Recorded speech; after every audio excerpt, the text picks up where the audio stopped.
Happy Sunday morning, I'm Ashley Moore, and welcome into the Prep Rally. We are here for yet another edition of State Championship Sundays, but a very special edition. Historic, you might add. The inaugural flag football state championships at Trailblazer Stadium. I'm just excited to be here with my friends and cheer so loud and take home that W. It's been a good year with seniors, and we're almost done, so she's it'll be leaving good next year. Yeah. The undefeated Mountain Vista Golden Eagles taking on the reigning Broncos state champs, Arvada West Wildcats. Golden Eagles possession first, and quarterback Ariana Akey rolls left and sends a laser to Isabel Valiant. Vista on the board, 7-0. Golden Eagles ball, and it's Akey again. This time, getting it done with her legs as she's done all season. Akey out to the left, and Vista gets it done again, 14-0. But A West wouldn't be quiet for long. QB Sailor Swanson throwing up the jump ball to Sarah Walker. And look at the trash talk from the #1 receiver in the state. But I like it. One possession game, so to the third quarter we go. Wildcats down 6 when Swanson airs one downfield, and it is Walker again. Wildcats with their first lead of the game, 21-20. But didn't I say this girl was a problem? Akey with the pump fake, rolls left and threads the needle with the pass to Valiant. Vista retakes the lead. Arvada West, though, looking to claw back into this one. Swanson rolls right, throws it up, but what a snag by Akey. Her first time playing defense, and it's an INT. That one will seal the deal. 32-21 is your final as the Mountain Vista Golden Eagles make history as the first 5A JASA Flag State champions. We just won state, and that's pretty cool. First one in history, and we played so good as a team, and I'm so proud of us. It's great. I mean, just the whole undefeated season. We had some close games. Even the semifinal was pretty rough. So we had to really lock in, and I'm so proud of this team.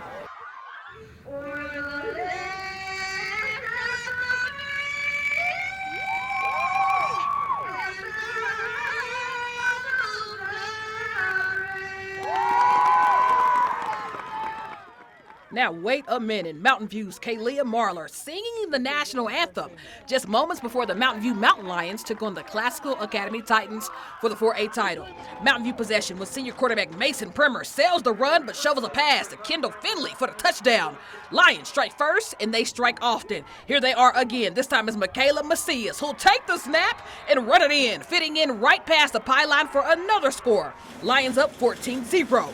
But to the fourth we go. Mountain View is so quick with the snap, I understand the Titans' struggle. Touchdown for Violet Hidalgo to go up 20-0. But the Classical Academy's turn now to put up some points on the board as Kelsey Peterson lets it fly. But Finley seals the deal for the interception. She tried to run it back, but no need. And for the first time in JASA history, your Mountain View Mountain Lions are your 4A state champs. They knew we had to get the job done. Clock was rolling. We needed to stop. We got to stop. Didn't matter what it was. We stopped the game. We stopped the play, and we did our job. We did our composure, and everyone played a key part in the team, especially Gwen sealing the deal with that interception. Mia, number 16, ending the game right where it was. It was amazing. It just means pretty much the world to me. I've never made it this far in any of my other sports, so it's just so special to me. I think it'll probably be the highlight of my high school career. I think I'll look at it all the time and just remember this. But to the officials, the 4A semifinal game was officiated by an all-female crew because not only can girls play football, but they can ref too. But today isn't just for flag football. Down in Colorado Springs was the JASA Cross Country State Championships. And make sure you remember some of these names, as there is a good chance a few of these athletes will be future Olympic distance runners. There's the hardware everyone wants, the state championship trophies that separate the leaders from the pack. Cross-country state meet held again at the beautiful Norris Penrose Event Center. So let's get to the action. Start to the 4A boys race, and look at them go. Hundreds of athletes competing, but there will be just one winner in team and individual. And speaking of, here comes Cheyenne Mountain Jr., Aiden LaRue. On the final stretch and all alone, the Red-tailed Hawks Jr. crossed the 1 mile mark at 4:31, his fastest split at this venue.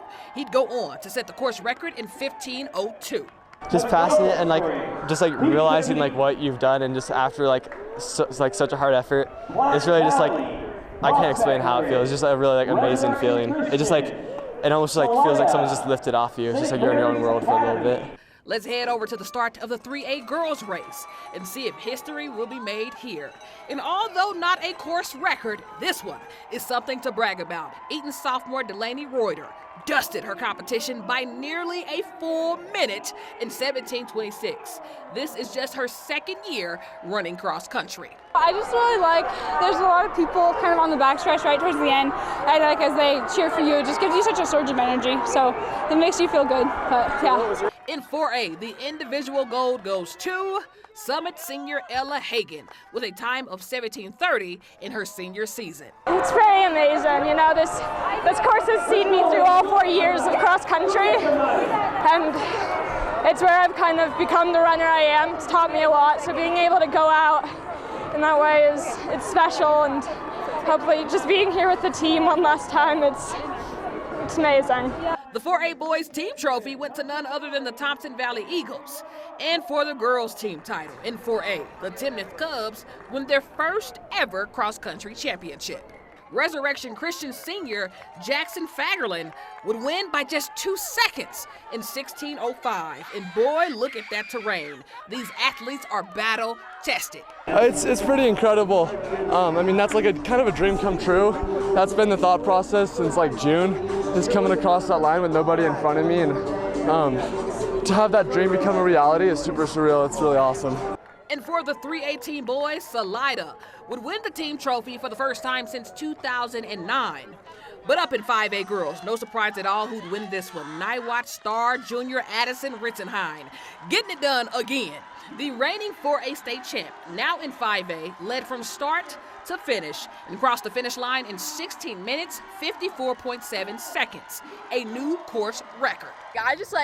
I completely zoned it out. I mean, I glance at the clock and I'm like, just finished. It's like you have so much lactic going in your legs, like when you're going up that final hill. So it's kind of just like you're giving it your all, and it's just super exciting to be able to see that on the clock and getting a chance to break it. So it was really exciting. I was overwhelmed with joy. Over on the boys' side, Mountain Vista's Benjamin Anderson crossed the finish line in 15 minutes, 9.5 seconds. Also a new course record. He'd take home the gold as Vista's girls team would take home 5A. I'm just so grateful. I mean, this has been so many years in the making. I'm just so pumped, and especially with my teammate coming in second, it's just a phenomenal feeling. Niwot boys would take home the team title, but shout out to all the runners at state. But to a proven champion on the field and in our hearts. Columbine head coach Andy Lowry and his wife Janet have been pillars to this region for decades, helping back up a community that suffered mass casualty. And let's not forget their impact in young students' lives. But now it's our time to give back to the Lowrys. Janet, battling a disease we still don't understand, as two rival schools come together in one night to be Lowry strong.